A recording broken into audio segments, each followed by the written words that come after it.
84வது திருப்பாடல். ஒவ்வொரு நாளும் படிக்க வேண்டிய சில பாடல்களில் இதுவும் ஒன்று. முருகா, யமன் வரும்பொழுது என்னை காப்பாற்ற வேண்டும். நம்ம நிறைய ஏற்பாடு பண்றோம். குழந்தை பிறக்கிறதுக்கு முன்னாலேயே அதுக்கு சொத்தை சேர்க்கிறோம். குழந்தை பிறக்குமா இல்லையான்னு தெரியாது. பெண் குழந்தை பிறந்துட்டா என்ன பண்றதுன்னு அதுக்கு நகையெல்லாம் வாங்கி வைக்கிறோம். பெண் குழந்தை பிறக்குமான்னு தெரியாது. தெரியாததுக்கெல்லாம் இவ்வளவு ஏற்பாடு பண்றமே. நமக்கு தெரிஞ்சது ஒண்ணு இருக்கே. வந்தவன் ஒரு நாளைக்கு போகத்தான் வேணும். தனியாத்தான் வந்தோம், தனியாத்தான் போக போறோம். அந்த நிகழ்ச்சி நிச்சயம் அல்லவா? நிச்சயமில்லாததுக்கெல்லாம் இவ்வளவு ஏற்பாடு செய்யக்கூடிய நாம் நிச்சயமான மரணத்துக்கு என்ன ஏற்பாடு செய்தோம்?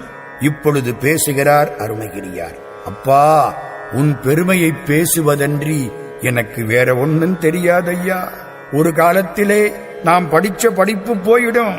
துன்பப்படக்கூடிய சுற்றத்தார் விலகி போவார்கள். எல்லோரும் கதறுவார்கள். 5 பேரும் கைவிடுவார்கள். மெய்விடும் போது வேற யாரும் அடைக்கலம் இல்ல. எம்பெருமானே, நீதான் அடைக்கலம். கழுத்திலே நீலத்தை உடையவன் சிவபெருமான். உலகத்தை காப்பாற்றுவதற்காக, அண்டத்தை காப்பாற்றுவதற்காக நஞ்சை உண்டானே பெருமான். என்னை காப்பாற்றுவதற்காக அவன் மகன்